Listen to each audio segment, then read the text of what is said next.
analyzing the games. Game plan was great. The players. I would want him to be a runner like Mahomes. The plays. That is a massive, massive mistake. And each The more other. I think about it, the more I'm fine. Zolak and Bertrand, the Sports Hub. Hour number 2, Zolak and Bertrand after a Celtics collapse at TD Garden. They lose Game 7 on Saturday night. They blow a 3-1 series lead, and they come up short. They were a big favorite in the series. They were a favorite in the Eastern Conference. They couldn't get out of the first round. And the weird thing is nobody seems all that upset with it. It's weird. Very odd reaction to this going down over the weekend. Derek's in New Hampshire today. Hi, Derek. Hey, guys. How you doing? Good. So, with 2:19 left, we're down by 1. Neemias Tate is running straight down the middle. Rather than pass it to him, he passes it to Pritchard for that 3. You see the overhead view? He's wide open, and that changes the momentum in the game, gets the lead, and maybe we end up winning. And now I'm just at a loss for words, but now I got to deal with the Red Sox until they do training camp. So we're in a bad spot now going forward sports-wise. Yeah.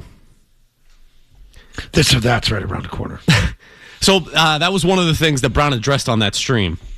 And he said that he saw Embiid sort of trailing, and that 10 times out of 10 he wants Peyton Pritchard to have that shot. It was a wide-open corner 3 for Peyton Pritchard. It's this guy. But, yeah, it's hard to argue that it was wide open on that play, man.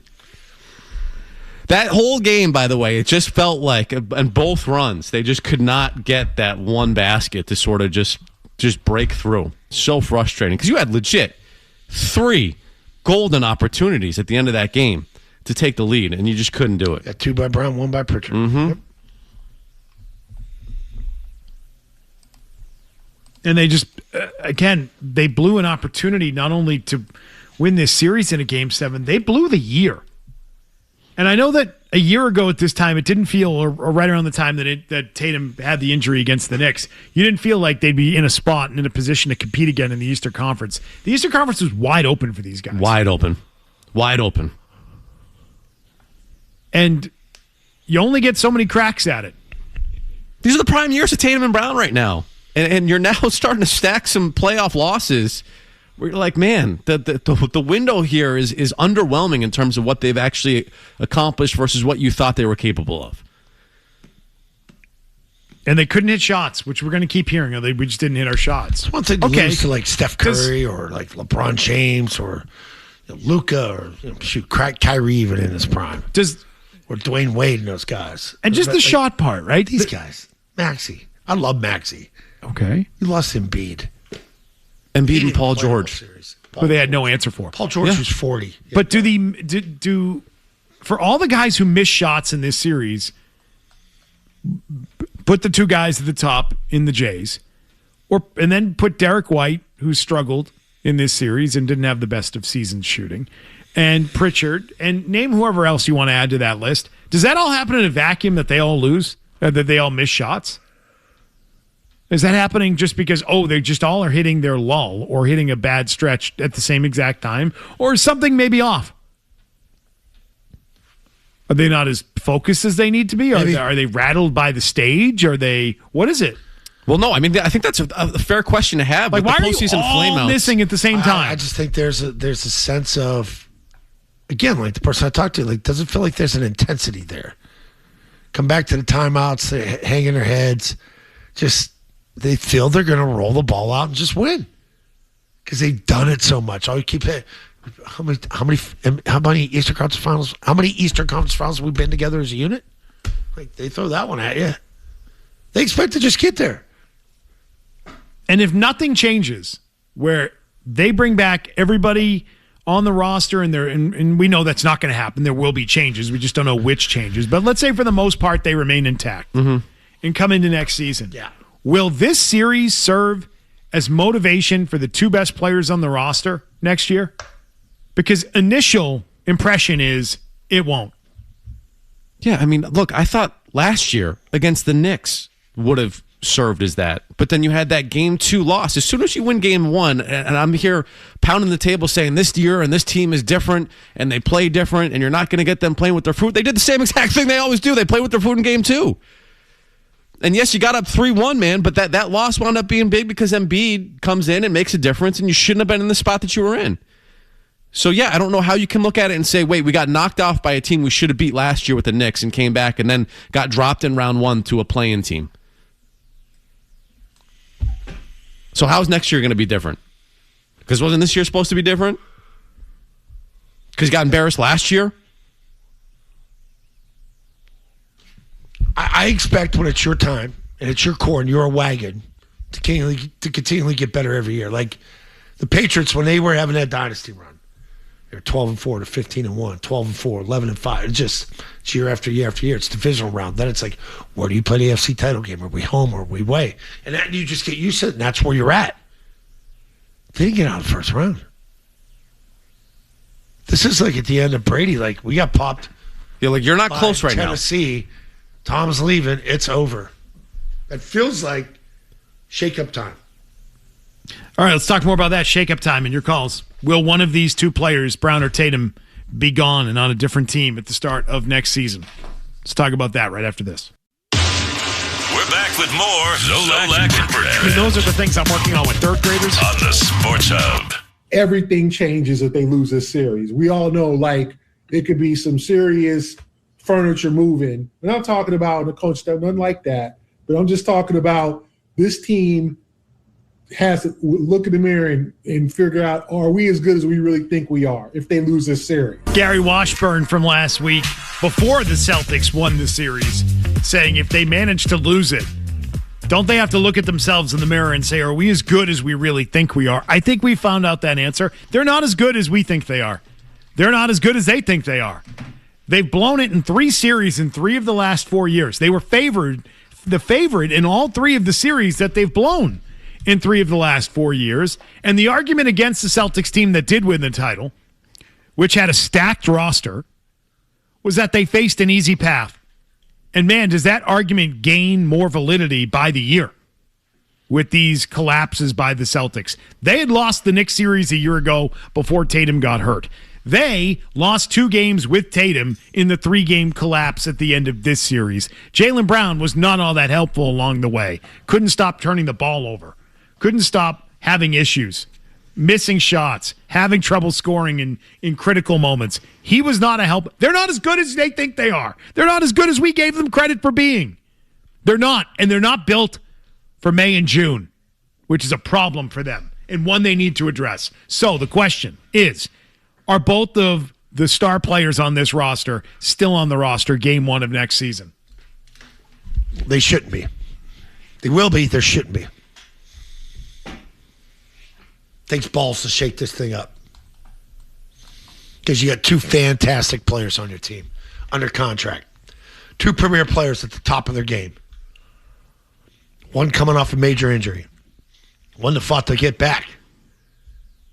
Man, you look at some of these NFL teams, great in the regular season, but they just can't do crap in the postseason. That's kind of where they're at right now. Somebody has to jumpstart it. I say they don't have the balls. I disagree with myself. I think Brad Stevens has the balls to do it. I take that back. Now, the owner might not want to do it. The head coach might not want to do it. The players might not want to do it. If I'm Brad Stevens, my phone is open right here. See this thing? GM of the Boston Celtics, this guy, me, Brad Stevens. Phone's open. Calls on everyone. Let's go. Everyone. Give me half your roster. Give me your building for Tatum. It's on the table. It's all on the table. I mean, you sit there. You got to sit down with ownership, right? He's the new owner. And there's other ones that are helping pay for it. But you got to sit down with him. You got to sit down with Brad. You got to sit down with the analytic people. Got to sit down with Joe, everybody, the scouts, and say, what is our problem? How do we fix this? Can we fix it without playing with one of them? And if somebody says yes, or if there's a resounding yes, or even 50-50, you got to move one of them. It's time. Now, if you're into winning 50-plus games every year, that's cute. This year was 56, and you're into having GM of the year, a good team. You want to get the GM of the year. You want to have the coach of the year, whatever you want to have, and you want to be a team that competes and wins a lot of games in the regular season and sells out every single game and has a strong season ticket holder base and all of that. Well, you've got the team. You do. You've got it. You have that team. If you want to win in the playoffs, I don't know that they have the team that can consistently win in the playoffs because they've proven time and time again, they are not. This was their 9th season together, Tatum and Brown. I mean, to win it, you pretty much had to put together almost a super team. You had to go get Drew Holiday. You had to get Derek White at the top of his game. You had the 2 Jays.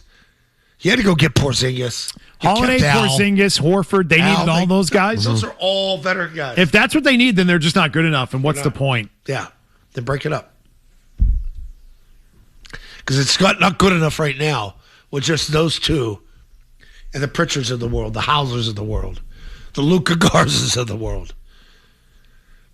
But yeah, I mean, that's my question. Like, so is trading Sam Hauser and signing someone with your mid-level exception going to change the DNA of this team? Bringing in another Hauser. No, I don't it want isn't. that. Right? No, it's not.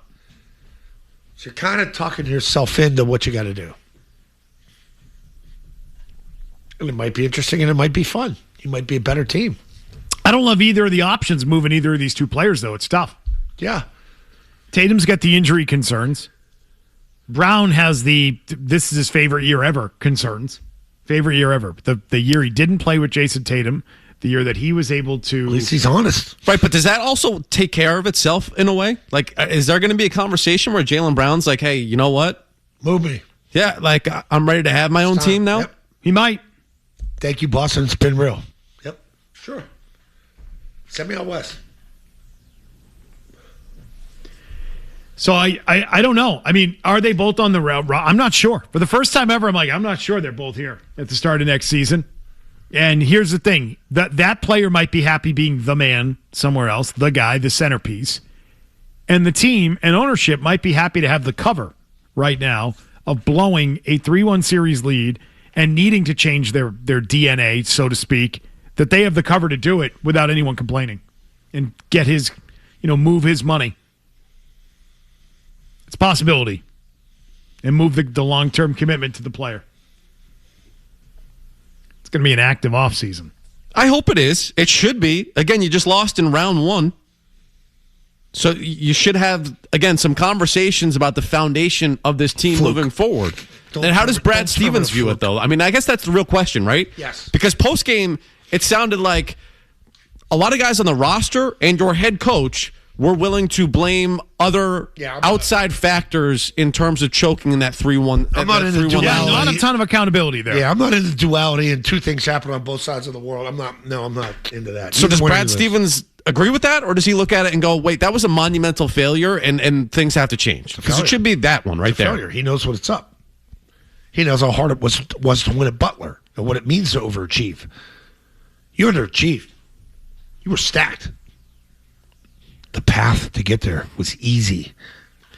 I mean, no team can do what they just did and then say, you know what, it's fine. We'll just come right back. Yeah. Well, yeah, I mean, that's the other thing. No one should be doing that. Like, if Joel Embiid coming back and playing for the first time in 20 days totally changes the series to a point where you can't compete anymore, well, then you weren't close to winning a championship anyways. Dude, that dude's like the Undertaker, man. He came off the operating table, sat up, and got back in and said, I'm changing this series. They should call him the Undertaker. And he's been like the ultimate loser in his career. I know. Ultimate loser. So when you say that, when Joe Mazzulla's like, oh, what happened? Well, what changed it? Embiid came back. They should have licked his chops at Embiid came back. We should have ran him into the ground. And you didn't. Right? Like, what? What are we talking about? That can't just be all. Rob's in Oxford. Hi, Rob.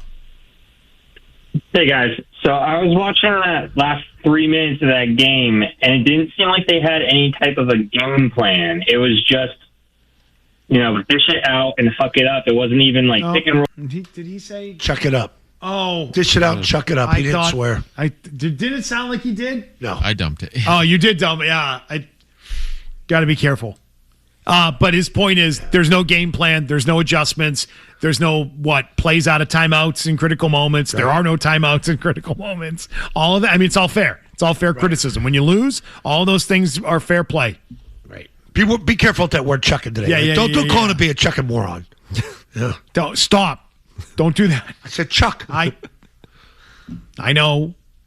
Uncle Chuck. What's up, Uncle Chuck? Do you think he's Slap at back risk things. of losing his job, Missoula? No. One more year at least. This happens again next year, then yes. Yeah, let's use another prime year of Jaylen Brown and Jayson Tatum and get bounced in the first or second round to an inferior team. I mean, Brad could make him the sacrificial lamb if he wanted to. He's got that power. Does he? Doesn't he have that? Yeah. You would think so. If Brad Stevens went to Dollar Bill and said, hey, he's got to go. We need a new coach. Hard to do that when you said he like, has they're the all ability. aligned, man. They are like, this But is what that's we what I'm telling you. Like, they're all the same. They believe in it. They believe in this math problem. They believe in playing the game, trying to solve the math problem, and needing to shoot X amount of threes, and then it all will work out in the end. No matter how many times they watch it fail for themselves, they're going to stick to this. If you're building around Tatum, are you going to fire his guy, by the way, this offseason, Nope. too? Is that going to help You you? know what he's going to do? He's going to go get Giannis. This is what's going to happen. This is how they're going to shock this thing. They're going to go try and get Giannis. That's how they're going to fix it. Period. Bobby's in Florida. Hey, Bobby. How you doing? Hi. I'm speaking. There we go. How you doing today, guys? What's up? All right, a couple of things. So I don't remember the exact day. I'm sitting out here in the beach in Paradise, sipping a cold beer with my wife, who's from Peru, doesn't even know what basketball is. I find out they took instant offense, 10 points in 2 minutes. 20-something years old, Simmons, who wanted to stay here, and brought in a guy that reminded me of Dennis Johnson in his last year. I used to see him over in Lexington Match. He couldn't even get through the 10 and under line in an expeditious fashion at the end of his career. Great ball player, but he was done. Vukovic is the exact same thing. No jump, no defense ability, and beat ate him alive. If he took one more three and missed it, I was going to jump off my balcony from the 10th floor into the Intracoastal and land on the manatees. I couldn't believe it. How would he have looked brag. coming off that bench? You've been bragging about like how well you have it down there. 10th floor, close to the water, on the water, basically. Jump off, I can land in the water. No, it's Land on the manatees. Yeah. Okay. Why would you disturb them, the gentle giants? Wife's from Peru. Weather's good, sucking down some cold ones. She doesn't care about sports. I'm going to go get lost in my mini yacht. Robert's in Shrewsbury. Hi, Robert. Hey, good morning, guys. How you doing? Thanks for taking my call. Sure. So call me a conspiracy theorist or whatever you want to call me. I was watching the game the other night, and Tatum sitting on the bench, and I'm saying maybe he's in the works for a trade. Last night about 8:30, I'm on Flight Radar, and I see the Houston Rockets private team jet take off from Bedford Airport. Yeah, Beetle does that all the time. Maybe. Yeah. Okay, and yeah, you think that means what? Well, I mean, why was the Houston Rockets airport jet in town last night? What do you think? Maybe, I mean, I know Ime might have a good working relationship with Tatum. I think they're going to bring him back. No, I don't. I don't think that's going to happen. I would That's say on the it's better table. odds that it was Stidham's wife and Stidham coming back to Boston to want to catch a Celtics game. And she used Dad's jet. The Boeing it's a big plane, huh?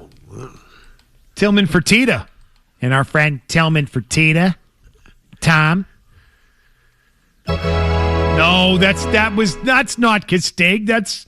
It sounded like a steak. No, it was Jim Gray. Is it Jim Gray?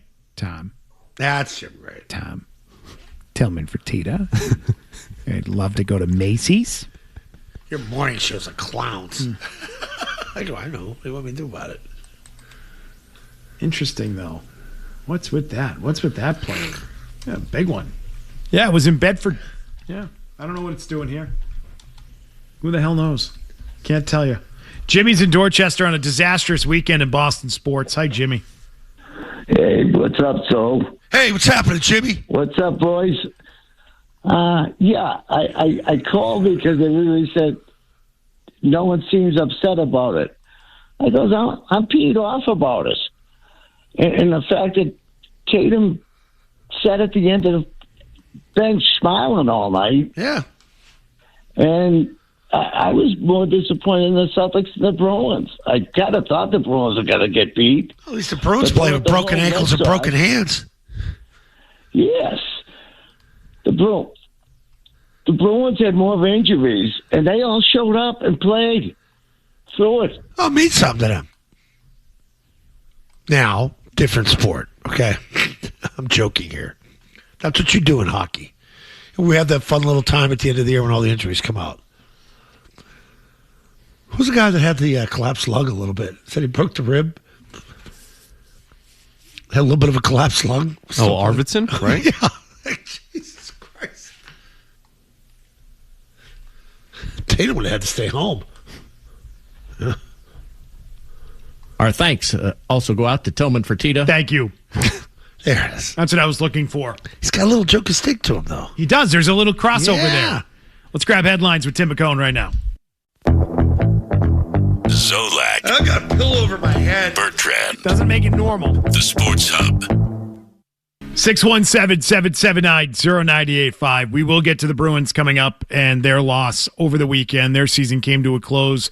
Friday night, Celtics came to a close. Saturday night, it was a bad 24 hours at TD Garden, which T-Bone had told us about at the end of the week. He told us it was a prediction. He didn't jinx it. He predicted. It wasn't a prediction. It pretty much was. Pretty much was. Let's go to Chris. He's in Plainville. Hi, Chris. Hey, guys. I think that the agent that Tatum has, in my opinion, is the problem, because it makes sense if you think about sense, people making money. He's going to tell them to not play. He's going to tell them to not do things. And I think that is a real thing. So, I don't want to talk to the agent until next contract if I'm the team or him. I don't care. You can have a contract. So you're saying the agent did this? I'm telling you. All right, that's my take. Bye. All right. See you, Chris. He believes the agent would have gotten involved in this. I think the Celtics were saving their own player, and he's their future. I think he's going nowhere. If there's a trade, it's of Brown. It's not of Tatum. Yeah. The whole business right now is built on Tatum. They're not going to move Tatum. They're not going to do it. When Brown goes, we're going to have like one of those Nissan things, like when Brady went to Tampa, follow Brown. So we track both. That's going to be fun during NBA season. It would have been a disservice to the Celtics if they'd let him go out and play and potentially have another massive injury. How does that go, by the way, Zoe? If they let him play in Game 7 after everyone saw he was dealing with a calf issue in Game 6, and then he blows out his other Achilles, or he blows out an Achilles? Part of sports. Part of sports. Quarterback play in the Super Bowl? No, but everyone would say that. If he blew out his Achilles in Game 7, they'd just be like, part of sports. Or would they look at it and go, what the hell are the Celtics doing? Guys playing with injuries. Happens to a lot of players.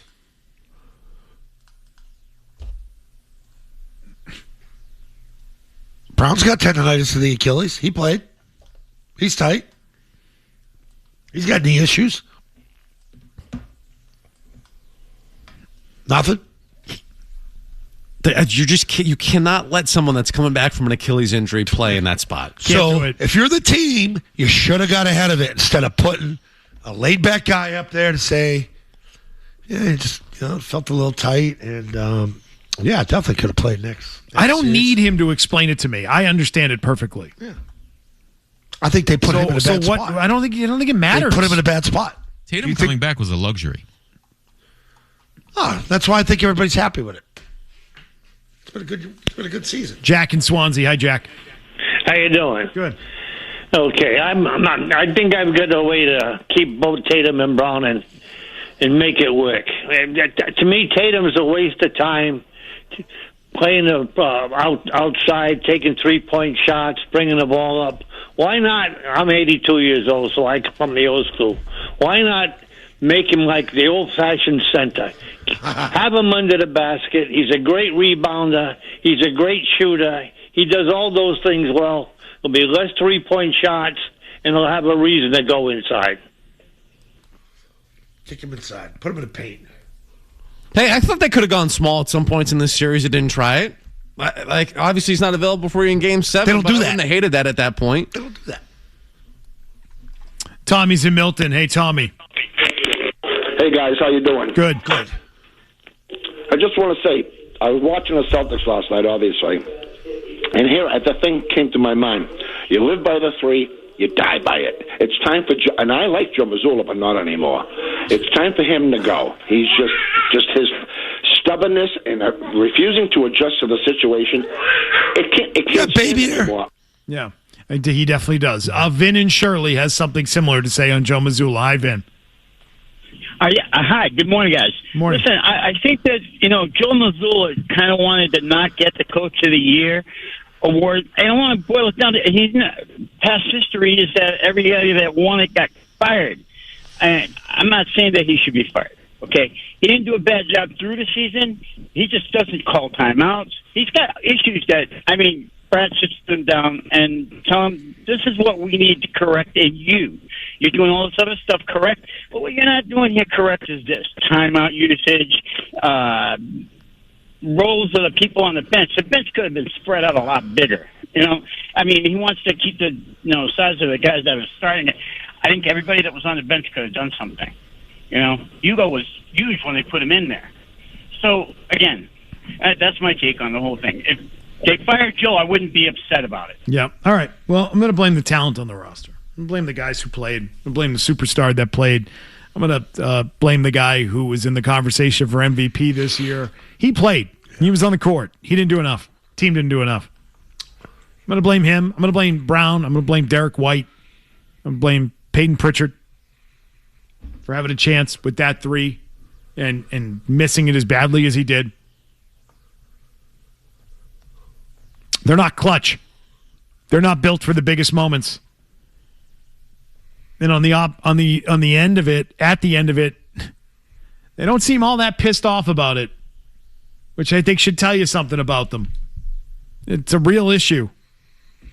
A real issue for sure. Let's talk about the Bruins. They felt pissed off. They felt pissed off about losing. I didn't have a lot of hope that they would win. I think most people felt the same way. Bruins had their breakup day after being eliminated by the Sabres. We can touch on that right after this. So, this is what you get when you get the meat package. And Beetle. Okay, you can bank on that. And the games played here. Stop and start. Attacks the paint. Rounds it up and in. 98.5, the Sports Hub. Byram will give it back to Dahlin. He will settle back behind the Buffalo net, and the Sabres on their bench start to high five and come out onto the ice to celebrate as they win Game 6 here at TD Garden 4-1 and take the series 4 games to 2 as the Bruins come out off of their bench and go and congratulate Jeremy Swayman on what was a terrific series for him. Unfortunately, it was not enough. Buffalo ends the Bruins season here on their home ice. Sabres win all 3 games here at TD Garden in this series. Tough month in Boston sports. They were mocking it on TNT. Or was it TNT? Where? I assume it's TNT when I see Ernie and Shaq. That's not TNT. Where is that now? Is that ESPN now? Yep. With the ship with everybody on it. Vrabel and Rossini at the front doing their best Titanic on that graphic. The Celtics lose. Bruins were eliminated on Friday night, and honestly, that Sox look good. That felt old. Yeah, Sox have been. Man, the Sox are a complete disaster, and we're not going to have a baseball season. We're not. Nope. It's over. No, it's over. It's toast. They're done. We're not going to have a baseball season. It's the first week of May. How many more baseball reporters? Oh, man. That's going to be a grind of a summer, man. Jimmy, gonna need you tonight. Jimmy, what's the name? How do you pronounce this guy that's batting fourth? Oh, man. Who's this guy they brought up from Pawtucket? Bruins losing, though, to me, out of all the crap that's gone on, is the least devastating of it all. Yeah. This, to me, I expected this to be the result. And so I'm not crushed by it. I know that a lot of people thought, hey, they could win this series with the Sabres. I said, yeah, probably not, though. And Sabres are the better team. Yeah. I was at that game, and it pretty much echoed what transpired pretty much the whole year. Most of the game takes place on one side of the ice. Right in front of the Bruins net. 2 guys standing around, nobody moving them, blocking vision, goal, goal, goal. And you look up at the board, no shots on net first period for your Bruins. How do you score when that happens? I mean, it was 2-1. And then when they get that third goal, and was it Pasta that missed? Or somebody missed on the... Pasternak and McAvoy. Yeah, it was Pasternak. When you didn't get that one, that's when you knew it was over. And the place started to dump out there. That sucked. People were excited. They were ready to go. So, I mean, yeah, you had opportunities in that series for sure, but at the same time, you didn't lead during play at all in the last 3 games of that series. So it's tough to say that the better team didn't win. You know what I mean? Like, I just, again, yeah, some opportunities you didn't capitalize on for sure. But yeah, I think Buffalo showed you over those last 3 games they were clearly the better team. Bruins need to find more offense, man. Yeah, it's a problem. It's a real problem for them. And they're going to, I do think that this was a good year for the Bruins, don't you? Yeah. Got back to the playoffs. Yes, they lost to it, but they were back in the playoffs after. There was excitement, yeah. I don't know. I felt like it was a good year. It's hard for me to get all torn up about the Bruins right now. I feel like they did their job with what they had. They did their job. Now, I think their core players, Zoe wants to make all kinds of excuses for them today because they were playing through injury. Maybe Tatum should have just suited up and gone out there so Zoe could make excuses. I'm sitting there watching McAvoy. Blow out his Achilles, and then, you know what? No, watching McAvoy. What a warrior. I'm watching McAvoy, and I'm like, this guy looks like junk. And? He got a broken hand. Yeah, it happens. Yeah, it does. It happens in that sport. He'll have about 6 extra games to rest it next year. What's Pasternak's thing? Groin. Tore his groin in November. Lindholm fractured his foot in the Olympics. Another good thing for the Boston hockey team. Mm-hmm. Those Olympics, just like the World Baseball Classic. Yeah, I care about this here. I care about the Bruins. I don't care about the Olympics. That was fun. It was a fun game against Canada. That's about it for me. Yeah. McAvoy. How about McAvoy had the issue a year ago or whenever? Gets the infection. Done for the year. Affects your team. I don't like any of this in-season stuff where they leave and go play for the freaking USA team. I don't like it because it affects your team.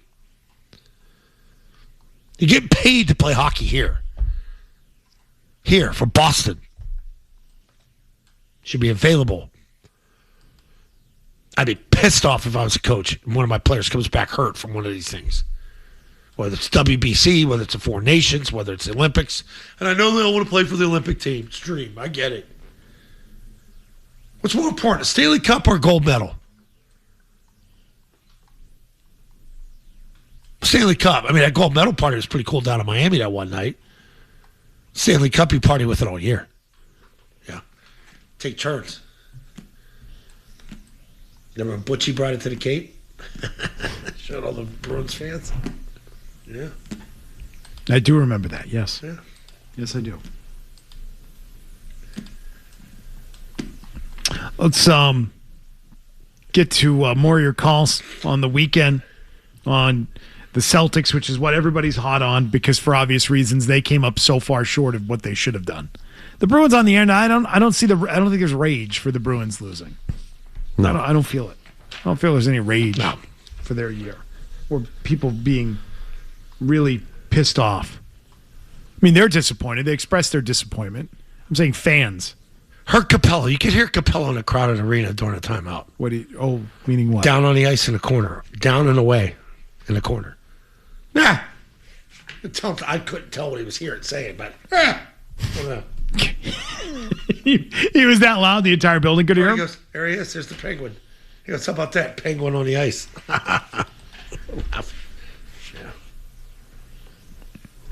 Let's go to Tom. He's in Newton. Hey, Tom. Yeah, hey, fellas. So I was watching the Celtics lose, and I'm thinking to myself, I can't think of another month like April 2026 where you have this much of an implosion across multiple teams. I mean, the Red Sox, the Celtics, the Bruins completely disintegrate. The Patriots and Vrabel have that fiasco. Who knows where that goes? Like, people talk about April and October as being these two great sports months because you got a little bit of everything going on a lot of the time. I don't remember one like this where everybody just fell apart in the same few weeks, especially with the Celtics. I mean, this just feels like their identity at this point. What a bunch of losers. All right, I'll hang up and listen. All right, Tom. What a month. About the Derby. Wish we could have spread this out a little bit more than what we did. 1-6 home record for the two teams at the Garden. It's gross. In the playoffs. They went 1-6. All the losing that went on there from those two teams. Losing on Saturday night for the Celtics again at home. Andy's in Taunton on those Celtics. Hey, Andy. How's it going, guys? Hey. I really... I thought Missoula sucked in 24 when they won, but they only won because they had the lineup they had. How the hell has this guy not been fired yet? The lineup he put out, the 13 for 49, and they now have a really good guy that was an assistant coach that could be a great head coach in Sam Cassell. I think it is absolutely time to fire Missoula and bring in Cassell, who's played NBA ball, who understands adjustments. I'm beside myself. I can't understand how this moron has not been fired yet. I think there are a lot of fans that feel that way. What if Cassell believes in what they believe? I don't know. You can say that about Cassell, by the way, based on the way that this whole thing went down. You do this, you got to go outside. Also, I would. If you're going to do that, you got to clear it out. You're getting everybody out of there.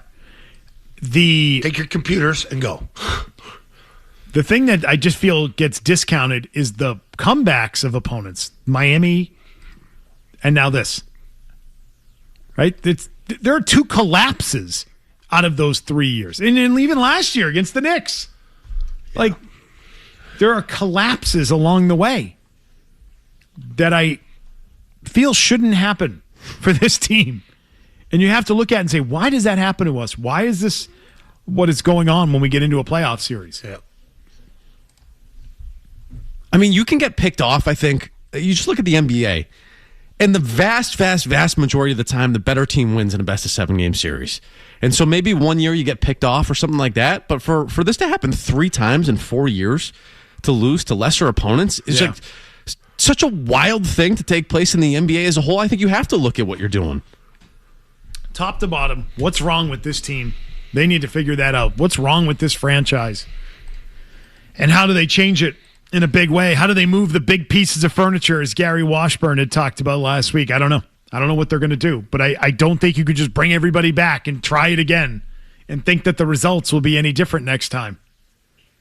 Doesn't feel that way. Let's get to those Red Sox, by the way. Wow. It's over. It's over. It's already over. The might be more over than the other two teams. The Celtics, Bruins, and Red Sox were all eliminated on the same weekend. At least the clubhouse is sticking together. Briefly went over the Red Sox. Yeah, they're imploding. We'll tell you the details of the implosion after headlines. Okay.